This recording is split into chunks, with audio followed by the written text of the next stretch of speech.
சேர்ந்தமன்னா ஊரு சன பார்க்க வரும் கோடி சன பார்க்க வரும் கொள்ளையில தென்னை மரம்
அடி வாங்குறது எனக்கு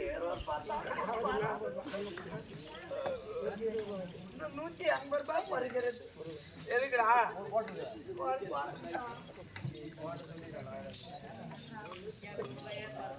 மாமியா வீட்டுக்கு மருமகன் போனா மருமகன் சொல்றேன்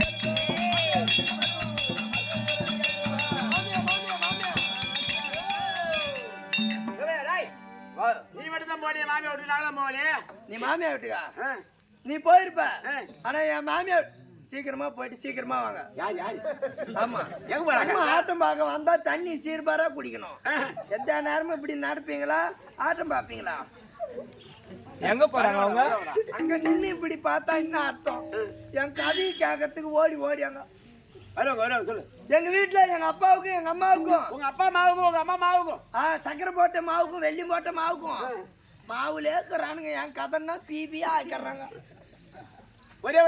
ஒரே ஒரு பையன் நானு என்னடா டெய்லி ஆட்டாடுறானே 1 ரூபாய் கூட குடுக்கறது கிடையாது குடிச்சு ஆயிக்கிறானே எம்மா அடி வாங்குறான் ஒரு நாளைக்கு 750 ரூபாய் தான் குடுக்கறானுங்க மீதி கண்ணாட்டி 1000 அம்மாத்திரம் கொடுத்து நான் என்ன பண்ணுவேன் பரவலாம் என் சூத்து அடிக்கிறான் சூத்துல அடிக்கிறான் அடி வாங்க முடியாம காலையில போனா காய்ச்சி அதுவும் இல்லாம என் பொண்டாட்டிக்கிட்ட இங்க ஆட்டாடுறேன்னு சரி அவன் என்ன குடும்பம் பண்றான் அப்படின்னு பாக்கலான்னு நீ கேட்டுக்காயா கேட்டுக்க இங்க இருக்கிறவங்க தூங்காத ஏந்திரு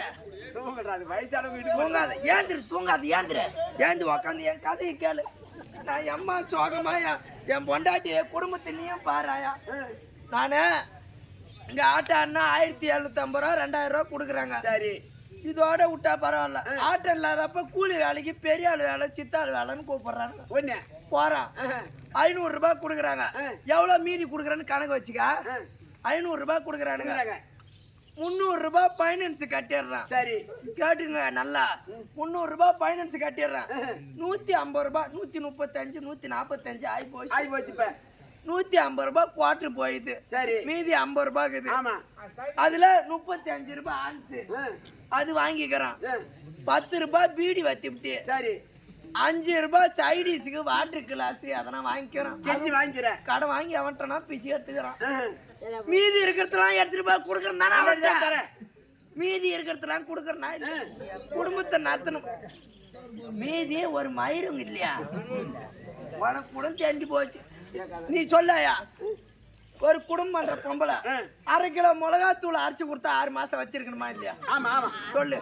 1/2 கிலோ மிளகாத்தூள் அவ குடும்பம் பண்ற பொம்பளை, அவ 1/2 கிலோ மிளகாத்தூள் அரைச்சு பையன் பொண்டாட்டி கம்யூனிட்டி பையன். நான் கம்யூனிட்டி அப்ப கோவம் 1/2 கிலோ மிளகாத்தூள் அரைச்சு 6 மாசம் கூட வர மாட்டேங்குது. இன்னைக்கு அரைச்சிட்டு போனேன். குள்ள தேவடியா, இன்னைக்கு அரைச்சிட்டு போனா நாளைக்கு இல்லன்றா. சரி அதை விடு.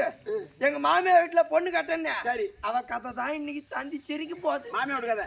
ஆமா, எப்படி பொண்ணு பார்க்க நான் போகல. எங்க அப்பா அம்மா பொண்ணு பார்க்க கிளம்பிட்டாங்க. காலையில வந்து போறாங்க. இல்ல சூத்தால நவுந்துக்கிட்டே போறாங்க. என் கதை பிபி ஆகுங்க. போனாங்க. ஏன்னா இவன் டெய்லியும் குடிச்சு ஆயிக்கிறானே, காசு 1 ரூபாய் கூட கொடுக்காம இவனுக்கு ஒரு கால் கட்டு கை கட்டு போடணும். கால் கட்டு கை கட்டு போட்டு, ஆமா வாயில கட்டி கையில கட்டி. வாயில கட்டுனா நான் போனோமா ஐயா, பாட மேலைய வச்சு தூக்கிட்டு போறாங்க. 2 டயர் எடுத்துட்டு போய் கொளுத்திருங்க. என்ன 5 கிலோ சக்கரை இதெல்லாம் எண்ணெய் எடுத்து போய் போட்டு கொளுத்திரும். ஆமா, நான் என்ன கல்யாணம் பண்ண போகல, இவனுக்கு கருமாதி பண்ண போறானுங்களா? கல்யாணம் பண்றதுக்கு அதெல்லாம் எடுத்துட்டு போவாங்க. ஒரு கால் கட்டு கை கட்டுனா பெரியவங்க சொல்லுவாங்க, அந்த ஆயாவுக்கு தெரியும். ஒரு கால் கட்டு போட்டு வச்சாதான் வீட்டுல அடங்கி இருக்கும் பசங்க. ஆமா, ஒரு வீட்டுல ஒரு பொம்னாட்டி வந்தா அடக்க உடக்கமா இருப்பான் அப்படின்னு. அது கல்யாணம் பண்றது ஜாம் ஜானு நடக்குது. எல்லாம் போட்டீங்க பண்ணல. ஏரிக்கார மேல என்ன கருமாத்தியா நடக்குது அங்க. அங்க எங்க வீட்டாண்ட ஜாம் ஜாம் நடக்குது. ஆனா அவ பேர் என்ன தெரியுமா? பொண்ணு பேரு ஆண்டாளு. அடி ஆண்டாளு இல்ல, நுனி ஆண்டாளு. அடியா ஆண்டாளு ஆண்டாளு. டேய் சாப்பாடு போட்டு வாடி சாப்பாடு போடாடி அப்படின்னு சொன்னா எந்த குறையும் இல்லையா? சாப்பாடு போட்டு வந்தா பட்டான்னு ஒரு குசு விட்டாயண்ணா. குசுவ? ஆமா அண்ணா, எல்லா நாட்டுல இருக்கலாம். என் கதை கேளாயா, நீ தயவு செஞ்சு சிரிச்சிட போற. என் கதை சிரிவா சிரின்னு சிரிச்சிரும். படாருன்னு ஒரு குசு விட்டா தண்ணி எடுத்துருவாடி ஆண்டாளுன்னா, அப்போ ஒரு குசு விடுறா.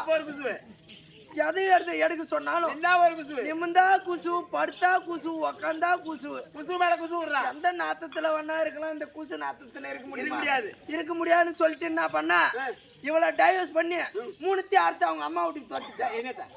2 குண்டு ஒரு தாலிய அடுத்து அவங்க அம்மா வீட்டுக்கு துரத்துட்டு 2வது பொண்ணை நம்ம கட்டுறதுக்கு அப்பா அம்மா தாசன தேவையில்ல. நம்ம பொண்ணு பார்க்க போகணும். நான் கிளம்பிட்டு ஆடி கார்ல போறான். புரட்டாசி காரு, ஆடி காரு. ஆடி கார்ல போய் இறங்கணும். உடனே அப்படியே பொண்ணு பார்த்தேன். ஆனா பொண்ணு காட்டல. அவங்க என்னத்த நீ நினைக்கிறப்ப பொண்ணோட அவங்க அம்மா பொண்ணோட முகத்தை காட்டல. அவங்க என்ன சொன்னாங்க, என் பொண்டாட்டி இந்த மாதிரி எல்லாம் பண்றா, எனக்கு பிடிக்கல.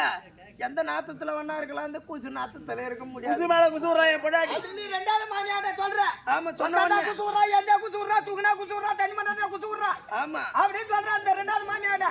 எனக்கு பொண்டாட்டியா உனக்கு பொண்டாட்டியா? இல்ல அத போல நீ சொல்லிருப்ப. இல்ல நீ என்ன அம்மா கோவப்படுற? இல்ல மச்சான் அத போல சொல்லிருப்ப. ஆமா சொன்ன உடனே நான் என்ன பண்ணேன், இந்த மாதிரி என் பொண்டாட்டி இருக்கிறா, அதனால என் பொண்ணு உங்க பொண்ணை தரது எனக்கு பொண்ணை தர சொல்லலாமா அப்படின்னு கேக்குற. ஆமா கேட்ட உடனே அவங்க என்ன தெரியுமா பதில் சொல்றாங்க, உன் பெரிய பொண்டாட்டி மாதிரி என் பொண்ணு கிடையாது. பெரிய பொண்டாட்டி மாதிரி என் பொண்ணுக்கு குசு விட மாட்டா. ஆமா குசு விடாத பொண்ணு என் பொண்டாட்டி. அவ எந்நேரமும் குசு விடுவா. என் பொண்ணு வருஷத்துக்கு ஒரு குசு தான் விடுவா. வருஷத்துக்கு ஒரு டிப்பு தான் குசு விடுவா. சிரிக்காதா கதை சிரிவா சிரின்னு சிரிச்சிடும். அந்த மாதிரி இருக்குது. வருஷத்துக்கு ஒரு குசு. சரி பரவாயில்ல, எங்கன்னா போ. வருஷத்துக்கு ஒரு குசு தானே. கல்யாணம் பண்ண உடனே எங்கன்னா ஏரி வேலைக்கு போவா, அங்க விட்டுருவா. ஏரி வேலைக்கு போனா அங்க விட்டுருவா. நாத்து நட போவா, நட போனா அங்க விட்டுருவா. கலப்பேரி போனா அங்க விட்டுருவா. வேலைக்கு போனா அங்க விட்டுருவா. எங்கன்னா வேலைக்கு போறாளா? எல்லா வேலைக்கும் எல்லா வேலைக்கும்டா. ஆமா. எதனா ஒரு வேலைக்கு போனா அங்க விட்டுருவா. நம்ம எதுக்கு அவளை வச்சிட்டு இருக்கணும் அப்படின்னு சொல்லிட்டு அவளை ஓட்டி விட்டு இவளை கல்யாணம் பண்ணும்போது நானே நடக்குது கல்யாணம். உன்கிட்ட 2 லட்சம் ரூபா வாங்கினேன். ஆமா. அதுல என்ன தெரியுமா வச்சா? என்ன வச்ச? 2 மூலம். 2 மூலம். ஆமா. 2 நாதசீதி நாகேஸ்வரம். அப்புறம் 2 கல்யாணம் போனோம். 2 ஐயரு. அடே அப்பா. 2 பக்கமும் தான் நடக்குது. வந்துரும். ஜாம் நடக்குதுன்னா அங்க என்ன பாவாடை வச்சு என்ன காரியம் கருமாதியா நடக்குது? ஜாம்னு கல்யாணம் நடக்குது. அங்க ஐயரு மந்திரம் ஓதிக்கிட்டே இருக்கிறான். எல்லாம் ஒரே பாவர்ல உட்கார்ந்தாங்க.